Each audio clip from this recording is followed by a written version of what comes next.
Welcome, friends, to the Boost Your Biology podcast.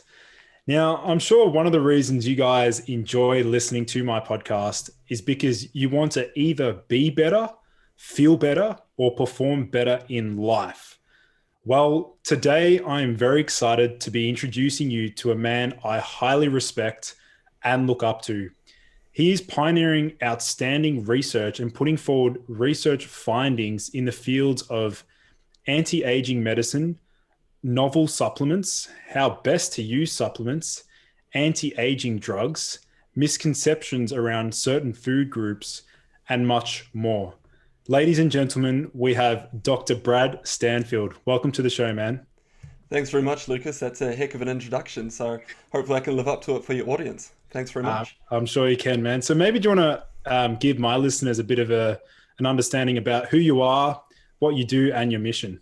Sure. So I'm a medical doctor here in New Zealand, and I wanted to start this channel because I realized that there's so much potential for us to improve our health in terms of longevity. So I think people were quite despondent sort of in the 90s and early 2000s because a lot of the potential things that were on the horizon, they didn't really pan out. So one of them, for example, was the antioxidant movement.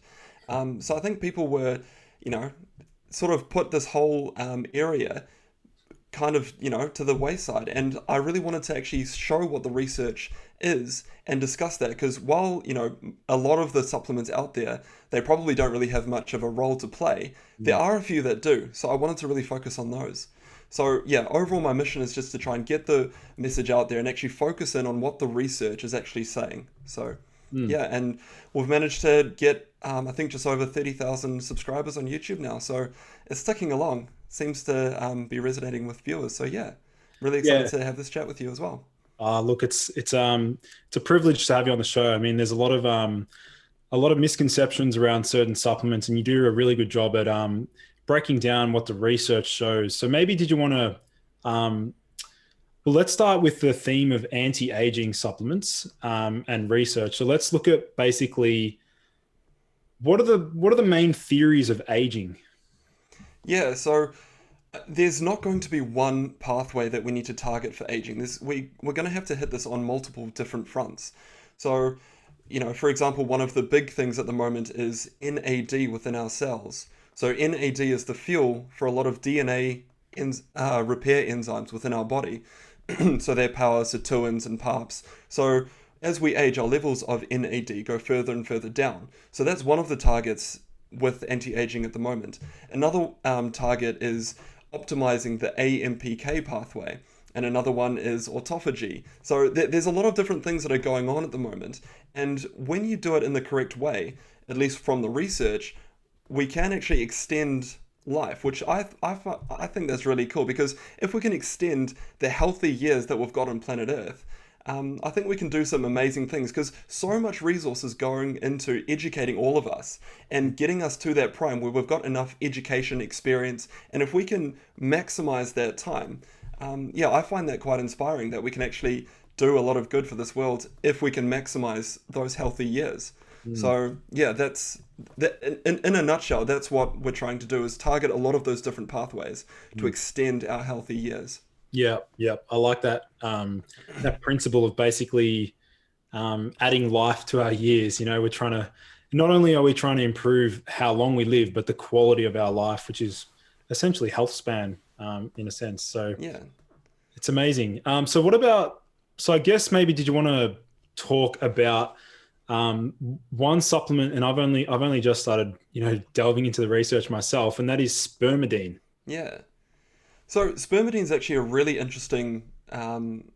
It's a really interesting supplement because we can get good levels of spermidine within our diet already.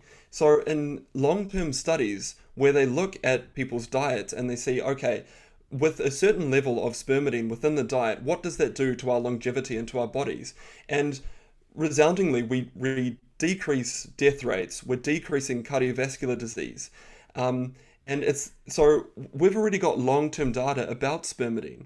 So if we just wind back the clock and say what actually is spermidine, so our cells can actually make some spermidine, but so usually whenever I come across that with a supplement that I'm looking at, if our body can make it ourselves, then I'm not usually that enthralled by it. But with this particular molecule, the levels within our cells, they're highly dependent on how much is actually in our diet. So we can actually boost our levels of spermidine just through our diet alone. And again, that's another reason why I'm quite excited about this molecule, because we don't necessarily need to supplement it. We just need to make sure that we're eating good foods that have got spermidine in them. So for example, I've just got some notes here. So for example, in mice, it was able to suppress the age-related decline in cardiovascular function and increase overall longevity by about 10%. And that's huge, just by making sure that we're eating the right foods that have got spermidine in them. So that's just an overview of spermidine at the moment. And in terms of how it works, there's a concept called autophagy. So as we age, our cells, they've got a lot of old components. So for example, they've got a lot of old mitochondria, or the powerhouses of our cells. One of the leading theories as to why we age is that we build up these old components and we're not flushing them away, and they're decreasing the overall efficiency of our cells. So if we can flush away these old components and then bring about new ones, that's one of the really exciting theories about aging. So that process is called autophagy, which literally means self-eating. So spermidine, it activates those autophagy pathways. So we're clearing away those old components so that we can build new ones. So that's essentially how it works. Awesome. So let's sort of, let's sort of segue and discuss this autophagy. It seems that not only can spermidine activate autophagy, but we now know that sauna usage, exercise, fasting, metformin, a lot of compounds can actually stimulate autophagy. So did you want to sort of explain more of the main benefits around autophagy? Yeah, sure. So yeah, like I was mentioning before, autophagy, it literally means self-eating. Now, what seems to be apparent is that we don't want to be having these pathways going at 100% all of the time, because then we're just completely eating ourselves away. What seems to be the case is that we want to have periods where we're really activating autophagy, again, clearing away all of those old components, and then giving our cells time to rebuild new ones. So, for example, with one of the ways to activate autophagy, it's not just through spermidine, but as you've mentioned, exercise and fasting. So that's why I've just completed a 5-day fast. So I wanted to activate my autophagy pathways. And when I was fasting, I was also taking a couple of other supplements, so quercetin and fisetin, again, to activate those autophagy pathways. So I think it's really key for your listeners as well to make sure that they're not always activating those autophagy pathways, because again, you need time for your body to build up those components again. Yeah, let's talk about, I guess, I'd love to hear more about your 5-day fast, first of all. But I like the strategic implementation of these two supplements, fisetin and quercetin. Do you want to explain your rationale behind that? Yeah, so there was quite a landmark trial that was published at the end of last year. And what it was doing is taking two molecules, so it's called dasatinib and quercetin. So both of those molecules, they activate autophagy in slightly different ways. And what this trial was doing is trying to see, for patients that have got quite bad lung scarring, or it's called pulmonary fibrosis, they wanted to see if by activating these autophagy pathways, could they improve the lung function? And there was quite a significant improvement by using quercetin and dasatinib. So because we can see from mice trials that this theory does work, that if we activate autophagy, we can get quite awesome results. This was one of the first trials to actually prove it in humans. So from that trial, it was suggesting that the best way to activate autophagy, again, is this hit and run method, where, again, we're destroying the old components by activating autophagy and then building them up again.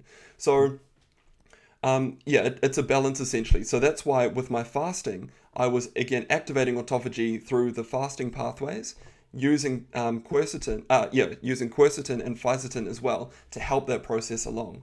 Do you want to talk about, so I'm sure a lot of my listeners will already know what quercetin is, but this other one, fisetin, not many people talk about this. So do you want to explain what this polyphenol or flavonoid is? Yeah. So it's quite similar to, so fisetin, it is quite similar to quercetin. So overall, they're both polyphenols. And it seems that they, so there's thousands of different polyphenols, and we're just scratching the surface at the moment in terms of the research as to how best to use these polyphenols? Do we need to use all of them, or are there specific ones that we should be using? So in a couple of trials looking at which one more potently activates the autophagy pathways, there is some suggestion that fisetin, it actually activates these autophagy pathways more potently than quercetin. So that's why there's been a lot of hype around fisetin at the moment. The trouble with fisetin though, and and sort of polyphenols in general, is that we do struggle to absorb them. So generally they're fat soluble. So when you take these molecules, if you just take them in a pill, chances are you're only going to be absorbing about 5% of it. Whereas if you mix it with a fat, so for example, whenever I'm taking polyphenols, I mix it in with olive oil, and that way I can dissolve it and help with the absorption. So that's kind of the big things that are going on at the moment with fisetin. Yeah. How did you go with the 5-day fast out of curiosity? Like, did you push through the first couple of days fairly effortlessly and then drop off, or like, how'd you go? Yeah, so it was towards the end of last year that I really started to have a look at fasting and activating autophagy. So during end of last year, I did 2 7-day fasts because I wanted to again activate autophagy, clear away all of those old, because I'm 29 now, so I wanted to make sure that I was clearing away all of those old components and giving myself a fresh start. So I was actually aiming for 7 days this time. I didn't quite make it. I've got a newborn who's just next door actually, and so yeah, fasting coupled with lack of sleep isn't too good of a combination. So, so I didn't quite make the 7 days. But overall, I don't practice a strict keto diet. So I'm not in ketosis generally. I do try and aim to get most of my calories from fats and protein, but I don't aim to make sure that I'm always in ketosis. So for the first day, the fasting isn't too bad, but then you start switching over into ketosis, and that switch is quite difficult to push through. Yeah. So once you've pushed through that, after about the 3rd to 4th day, those days are usually quite okay. And then it progressively just gets a bit worse in terms of hunger and things. The important thing to know though, I still feel very comfortable in treating patients while I'm fasting, because ketone bodies are actually a fantastic energy source for the brain. So it's just once you flick into ketosis, that little bit is difficult. But once you've flicked into ketosis and you've got the ketones there powering your brain function, then you can think very clearly. If anything, you can think probably a little bit more clearly. So I'd have to agree there. I'm similar in that regard. I tend to, it's funny because I actually say that I'm keto from 8 a.m. till 2 p.m. Yeah. And then I refeed carbohydrates back in the evening, just to maintain that insulin sensitivity and adaptation. Yeah.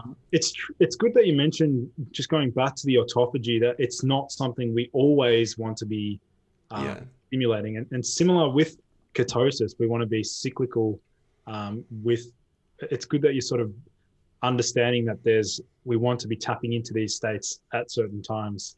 Yeah, that's right. Because it's the same principle with exercise. So if you look at exercise purely from a longevity perspective, so I'm not talking about if you're trying to, train for the Olympics or anything, but if you purely want to maximize longevity, it seems to have a U-shaped curve where if you do a little bit of exercise, that's great, and you improve your longevity, and then you reach a point where you kind of plateau, and if anything, your death rate, it actually seems to increase.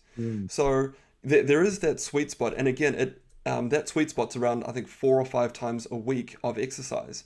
So your body, it does want to have these rest periods where, again, you've gotten rid of all of those old components, and then you're building yourself back up. And it's the same actually with protein intake as well. So it's all of those pathways that, again, when they're activated in the correct way, you can get some remarkable results. Yeah. I haven't actually seen on your channel if you've done a video yet on the implications of a high protein diet on longevity, but did you want to maybe explore some of the potential? Yeah, absolutely.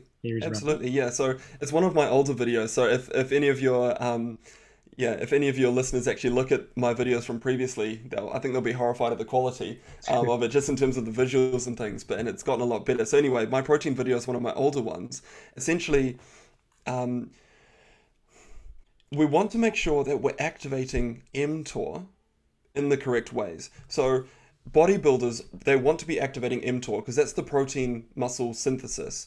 So they want to be activating that as much as they can to build up their muscles. There does seem to be a problem with that though. When that's done in mice, that does accelerate their aging. So it seems that if we always activate mTOR, we're accelerating our aging.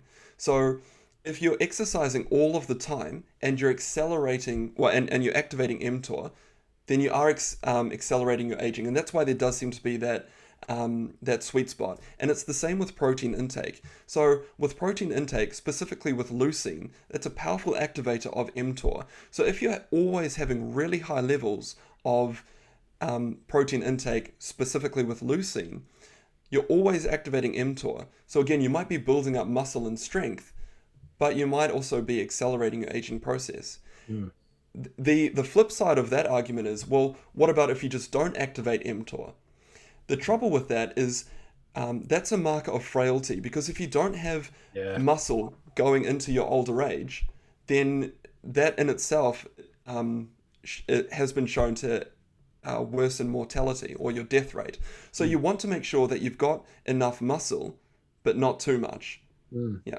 Because isn't the greatest predictor of mortality, is it muscle mass? Is that like one of the greatest predictors?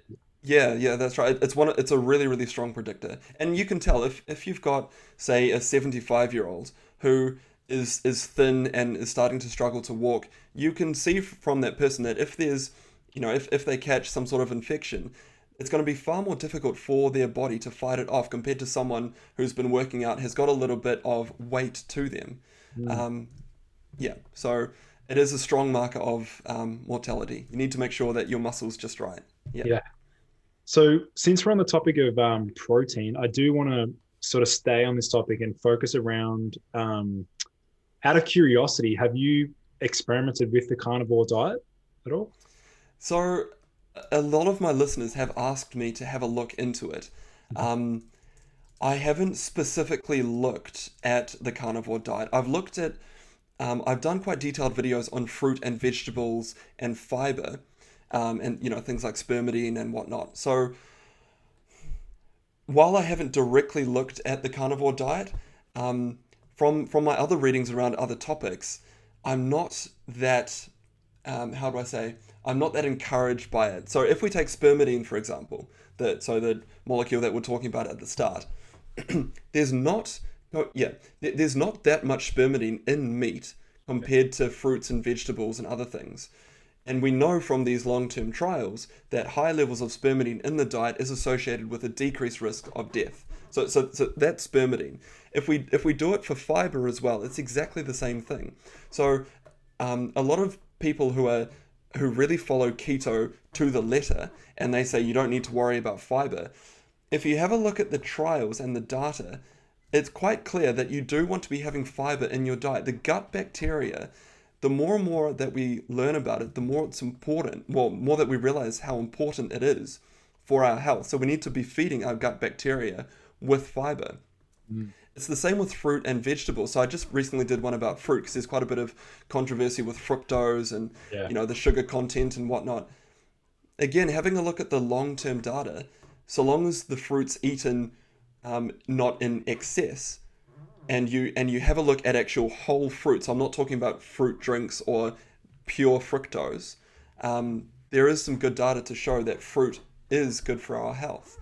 So yeah, so overall, spermidine, fiber, fruit and vegetables, we've got good data around that. And with the carnivore diet, you're essentially cutting out a lot of that. So again, while I haven't directly looked at the carnivore diet, I'm not overall encouraged by the other things that I've read. Does that make sense? Yeah, absolutely. Yeah, you could theorize that the elimination of the fiber, the polyphenols, and all of the things that we know are associated with longevity, it would make sense that with a diet that's constantly stimulating mTOR, we are going to build muscle. We are definitely going to, improve muscle mass, drop body fat, but at the same time, we just don't have enough research to really comment on, Yeah, because you're absolutely right. We don't have long-term data about what's going to happen to the body in 20 years' time if you follow a strict carnivore diet. All we've got at the moment is observational data, and that's one of the... So just for your listeners, observational data is just where you take a point in time and you say, okay, what's happened in the previous 10 years? And you try and build a picture from that. So we don't have good data looking at, carnivore diets or keto diets in the long term. So all we can really do is extrapolate and theorize. And that's why online there's so many different theories out there, because you can skew the research into, backing up the conclusion that you want it to back up. Yeah. And that's something that we have to be very mindful of when we're interpreting the data, is saying, okay, what is the data actually showing us?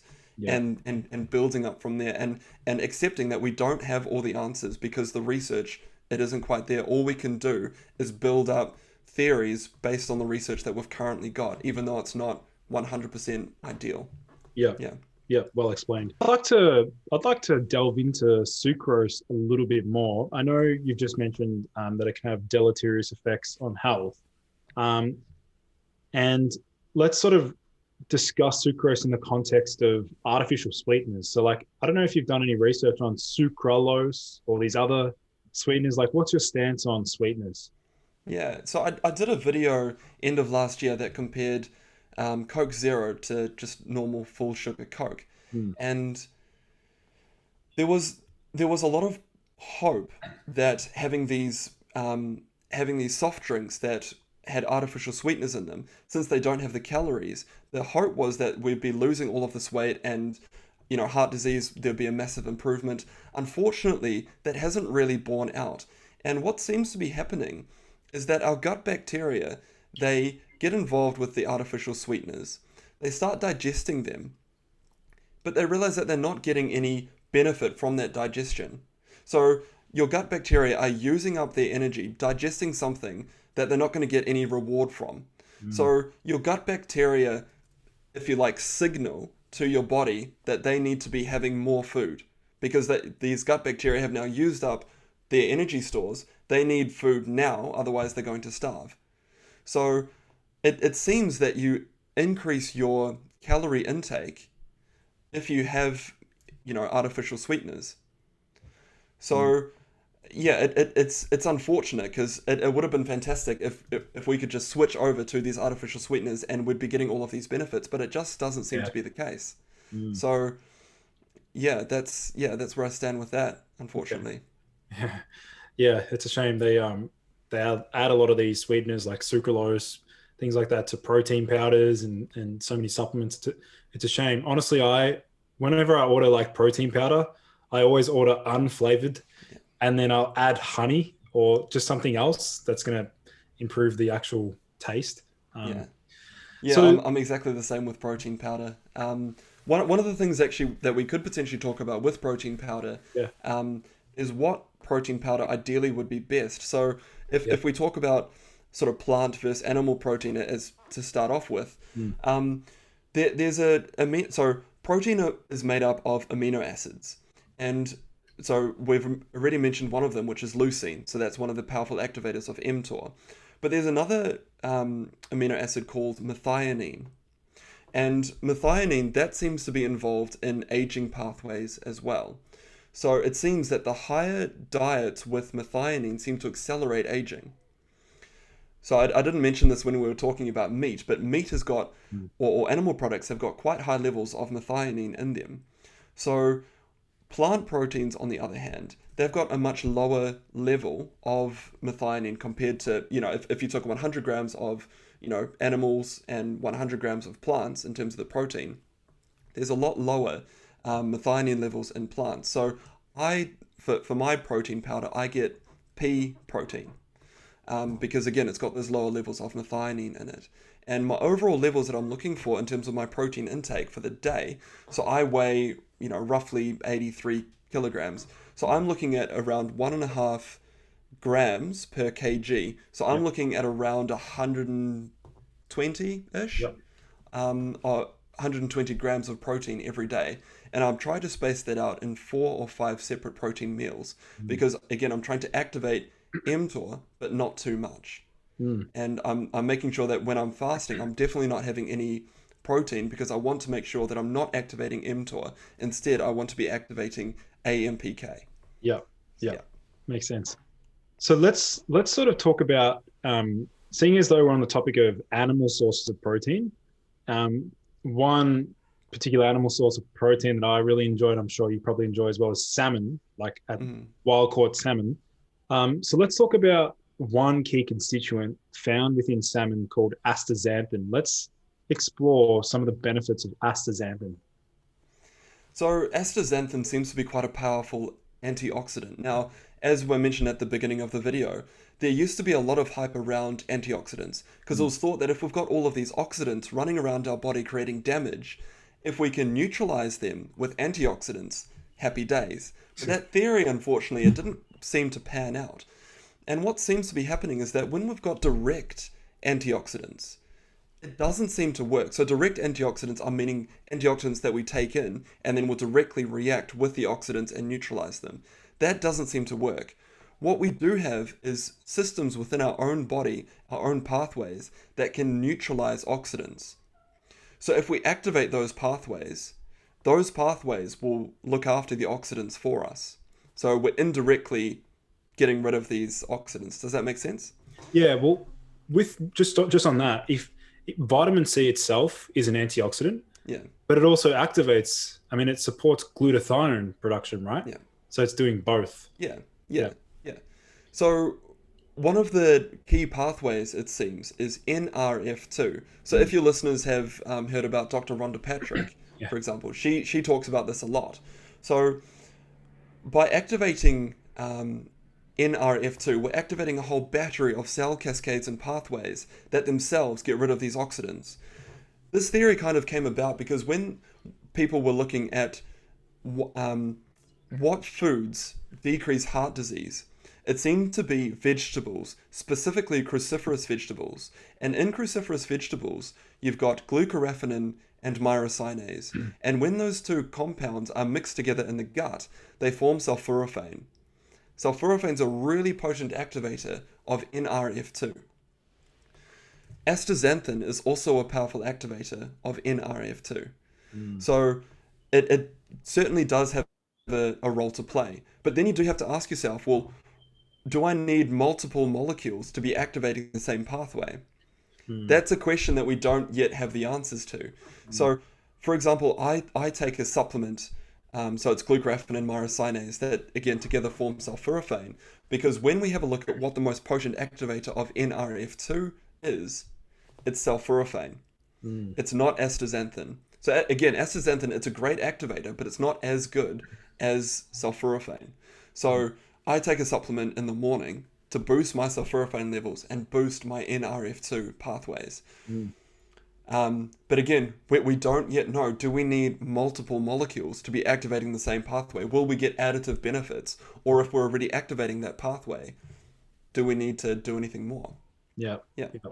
I'd like to chime in and share my experience with astaxanthin personally. I used to play professional soccer, and I was taking 4 milligrams of astaxanthin every morning for I think about a year or so. And the biggest benefit that I noticed from supplementation was my endurance. Like I just had better running endurance, and felt like I could catch my breath quicker. Whether or not it's combating oxidative stress from the training, or it makes sense though. Like salmon, they're able to swim upstream. Yeah, so like, is astaxanthin the culprit there? So, Yeah, it could very well be. It's actually interesting that you mentioned that, because it seems that when we exercise, there's a lot of oxidative damage. But that oxidative damage, it actually seems to be good for our cells in small doses, because it stimulates our cells to become more efficient. So our mitochondria need to be more efficient to deal with that stress. So that initial oxidative stress or damage, so long as we're responding to it in the correct ways, can actually be good for us. But we don't want to do too much. So that's where potentially astaxanthin was making sure that you were getting that balance correct. yeah. Yeah. Let's talk about. I know in one of your videos you broke down the difference between berberine, or like berberine versus metformin. So I personally have used both. I'm currently using both on and off. Like I'm cycling between them. Let's talk about what you discussed in that video, the benefits, the pros and cons. Yeah. So again, we're trying to focus in on a lot of different pathways with anti-aging. So we've already mentioned a few, and we've briefly mentioned AMPK. So when we activate mTOR, we inhibit or we stop AMPK. So these two are in balance. So so I think that's the first point. We want to make sure that if we're activating one, we're not activating the other, because then they cancel each other out essentially. So with AMPK, if we activate that activates autophagy, and it's been associated with longevity. So we do want to be activating AMPK, but again, we want to be activating it in the correct way.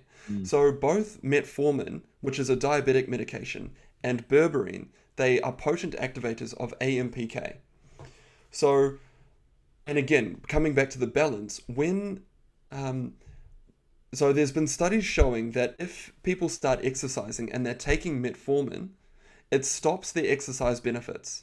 Again, because with exercise, you're activating mTOR, but if you're taking metformin and you're activating AMPK, you're cancelling each other out. So these people on metformin who were exercising, they weren't getting the exercise benefits compared to the people that weren't on metformin. So again, it's that balance. In terms of which one is best to activate AMPK, there's been no head-to-head trials looking at which one is best in terms of, longevity. So we don't yet know which one is best. At the moment, metformin has got a lot more data around it because it's a medication that's frequently prescribed for type 2 diabetics.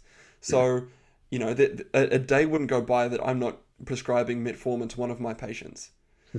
Just because, type 2 diabetes is becoming so prevalent.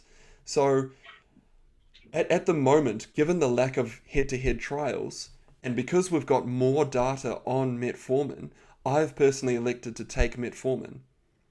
And I'll make sure to take it only on my rest days. Yep. I don't want to take it when I'm exercising. Mm-hmm. Yeah. I was just finishing a podcast yesterday with Joel Green, and I was explaining to him that exact protocol that I'll tap into metformin on the days that I don't train. It just doesn't make sense to be using something that's a fasting mimetic on the days that we don't train. So It's funny though, you said both berberine and metformin activate AMPK. It's funny when you look at that, because a lot of other polyphenols also stimulate AMPK. Like, it seems that a lot of compounds seem to stimulate this pathway in the body. Yeah. But in terms of how that's useful in terms of designing, exercise and diet and supplement regimes, is which, because there's so many different molecules that we can choose from. So I'm quite selective and purposeful in how I choose my supplements. So that's why since I'm taking metformin on my rest days, I don't want to be taking berberine, because I don't really want to be spending the money. I don't see the point. But on the point of metformin, one of the criticisms of that is, particularly in the United States, is metformin, it's an extended release version. So the half-life of that is 72 hours. Wow. So if you exercise on one day and you don't take your metformin, the next day is a rest day and you take metformin, that metformin is going to be in you the next time that you exercise. Wow. So that's something to consider. So the metformin, luckily in New Zealand, it's just the instant release version. So that it only lasts in your system 24 hours. So I know that when I exercise in the morning, all of the metformin is going to be out of my system and I can activate mTOR. So that's something as well just to keep in mind. That's a good point. My dad's a pharmacist. I'll have to tell him to bring home the immediate release metformin instead. Yeah. Just going on that topic, if metformin is the sustained release, is it just based on the enteric? So it's just based on that. Okay. Yeah, it's just based on that, because in a few trials for diabetics, so these are. Metformin was originally used to help the insulin sensitivity. So as in, with type 2 diabetics, generally they've got enough insulin, but their cells don't respond to the insulin in the way that we are hoping. Metformin, through activating AMPK and other pathways, it helps with that insulin sensitivity. So with type 2 diabetics, it makes sense to have the extended release version, because you want that metformin in their bodies as long as possible to help with that insulin sensitivity. But for what we're talking about, which is metformin in otherwise healthy people that don't have diabetes, It's the short-acting version that we want. Because again, we want all of it out of our system by the time that we exercise. Yeah, makes sense. You just mentioned how at the point where the diabetes gets out of control, we prescribe insulin. I've always just been confused by like what's happening there. We know insulin's pro-aging, right? So is that like, what's your stance there? Yeah, it's you're absolutely correct. With high levels of insulin, that accelerates aging.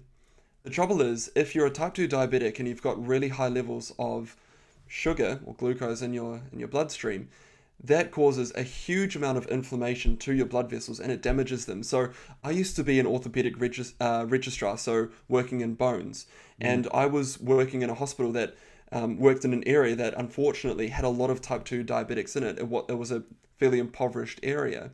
And the amount of times that we would turn up and these people had infections within their lower limbs that they couldn't fight because the blood supply to their lower limbs was terrible because of their diabetes. You're left with no choice, but you have to amputate their legs. So there's many operations that I've helped with where you're unfortunately amputating legs because the blood vessels are so damaged because of these high levels of sugar. So you need the insulin to decrease. So it's the lesser of two evils, essentially. Yeah. But on that point, there's some really exciting medications that are coming through for type 2 diabetes. So one of them is Sglt2 inhibitors. These look to be the goods.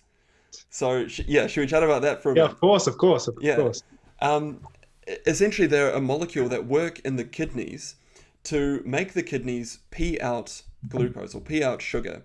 And by doing that, you get weight loss, you help with your blood sugar control, and you get quite outstanding results in terms of heart disease and kidney disease. So, and these drugs are becoming more and more prevalent. So there are a few risks with taking these drugs, specifically since you're peeing out more sugar, you're at increased risk of urine infections. Specifically bad urine infections. So it's a very rare complication, but that is something that we need to keep in mind when prescribing these medications. It's going to be interesting. So right now, coming back to metformin, there's a big trial going on giving metformin to healthy people to see what that does to their longevity. Wow. So metformin's it's a really promising drug in terms of the anti-aging space.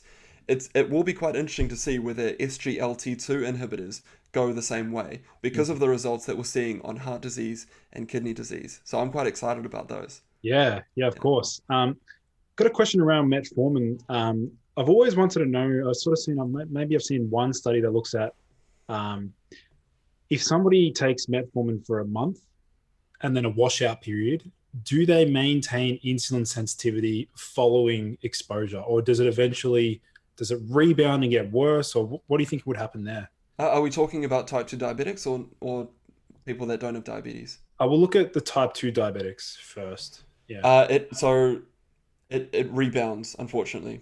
Really? Yeah. So with type 2 diabetics, diet and exercise is huge.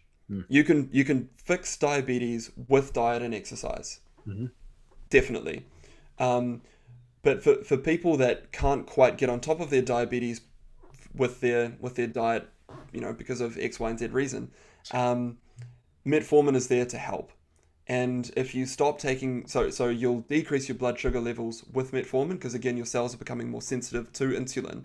But if you stop taking the metformin, unfortunately, it's not a lasting effect. Yeah. And in healthy adults, is there any research on if they take it and then abruptly stopped, is it going to affect? Everything right now is theoretical. So we've got good data in worms and good data in mice that having metformin, it will extend life. But that's in worms and mice.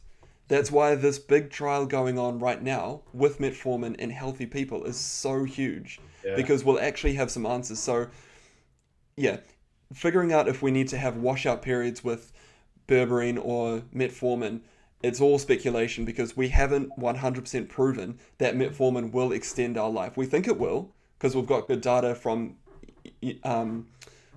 worms and mice. And actually there is some data in humans that type 2 diabetics who are only on metformin, when you compare it to people that don't have diabetes, the people with diabetes on metformin have got the same rates of cardiovascular disease. If anything, it's slightly less, which is the complete opposite of what you would expect, because you would have thought that with diabetes, you'd be having increased rates of cardiovascular disease compared to people that don't. So the fact that it's level, and if anything, with the diabetics on metformin, it's slightly better, that's a really powerful indicator that we are going to see some positive results with metformin. Yeah. Interesting. I'd love to, you just touched on the SGLT2 inhibitors. Are these only once a week injections, or are there oral versions, or what do we have access to at the moment? Yeah, so I think you're thinking about a different class of medication. So with the SGLT2 inhibitors, they're a pill that you take every day. Okay. The one that I think you might be talking about, it's also a diabetic medication. It's called GLP-1 Oh, yeah. Receptor Agonist. Yep. So with that one, there are longer half-life versions of it where you inject once a week. So those look to be really, really powerful as well. Again, it's the same benefits with heart disease and kidney disease with these medications. So we're in a really exciting time for diabetes and actually for health in general, because there's so much positive data coming through. And that's why, again, I started my channel to get the word out there, because so much is lost. But if you focus in on the 5 or 10% that have actually got really good data around it, it's difficult not to get excited. Yeah. Yeah. Awesome. So what about just want to touch on dark chocolate. We haven't I don't know if you've done a video talking about cacao or dark chocolate. Do you want to explore some of the benefits of what you've seen in the research? Yeah, unfortunately, anything that I say would be speculation because I haven't looked into the data yet. I'm really sorry. I certainly don't want to try and BS my way through an answer. So yeah, I will do a video on it in the future, but I haven't looked in specifically into the research around that. Yeah, no worries. Awesome. Another question around future research. Just curious to know, like, what areas really excite you? Yeah. I think so. We've already mentioned the metformin trial. Yep. I do wonder whether the SGLT2 inhibitors will go the same way. A big trial has come out around the GLP-1 receptor agonists in terms of weight loss. So this one I'm really excited about because we've got some initial data to show. So generally, weight loss, it's extremely difficult to do. So there's a lot of trials showing that you'll get amazing results on virtually any diet over 3 months. But when you extend that out to a year or two, most people put it back on, and if anything, they're heavier than what they used to be. With GLP-1 receptor agonists, based on how it works, as in it makes you feel fuller because it works on specific hormones, that gives us massive weight loss. And it's that weight loss, it's not just over 3 months. They hold that weight loss for a number of years. Wow. So I'm really excited around that because even just for the world, if we can shift overconsumption to those that don't have enough, that in itself is really powerful. So I'm very excited to see whether that pans out. In terms of other research, one of the big things used to be resveratrol, and that's a polyphenol as well. And that was kind of made famous by one of the researchers, Dr. David Sinclair, back in 2003. So he eventually sold that company and those patents. It was something like $720 million to a big drug company. And there was a lot of hype that this medication, or that this polyphenol was going to be fantastic for heart disease and longevity. There haven't been many convincing trials yet showing that. So there's some convincing data from mice. There's not long-term data in humans. So I'm still excited by its potential, but I'm not as excited as what I used to be when I first started looking into this. So resveratrol is one of them. There's more and more data coming out around hyaluronic acid. So hyaluronic acid that helps build up our cartilage and whatnot, and it seems if we supplement it, it seems to be really good for our blood vessel health as well. So again, it's tantalizing bits of data that we've got so far. It'll be interesting to see what happens in the longer term as to whether that actually pans out. Um, in terms of other things, autophagy is huge. So we've talked a lot about autophagy today and about how we can activate it. It's going to be interesting to see how we should be best activating it and which molecules we should be using. Because right now it's a little bit of a scattergun approach. We've mentioned Quercetin and Quercetin. We've mentioned spermidine. We've mentioned fasting. Which which one should we be using and how often and in what doses? I'm really excited about autophagy. I think that's going to be huge. There have been some, so again, from Dr. David Sinclair's lab, just I think it was published end of last year as well. They injected some specific transcription factors, I think it was, into aging eyes. So this was in mice. They reversed eye aging in these mice, Wow. which is huge. So that will be very interesting to see whether that translates into humans. So if that works, that means, say if you reach 40 and you want to have the eyes again of a 20-year-old, you go in, you have a simple injection, and you'll have the eyes of a 20-year-old again. Yeah. So that's really, really cool. And I'm also very excited to see what happens with diet research. So what's going to happen with the keto diet? Should we all be following the keto diet? Should we be in ketosis? Or should we just be focusing on getting most of our calories from fats and proteins? And not necessarily worrying if we're in ketosis or not. But maybe we should be. There is some tantalizing data out of New Zealand, actually. There was a massive tumor that one patient had that was inoperable. So it was a thymic tumor. And through going onto the keto diet and through fasting, so there was no chemotherapy involved. It was just through fasting and the keto diet. This tumor shrunk back down to a point where surgeons could operate on it and remove it, and now she's cancer free. So should we all be on the keto diet and strictly following the keto diet? It will be interesting to see what the research actually shows. So I'm very excited about that as well. Yeah. Awesome. What about any microbiome gut health related research at all?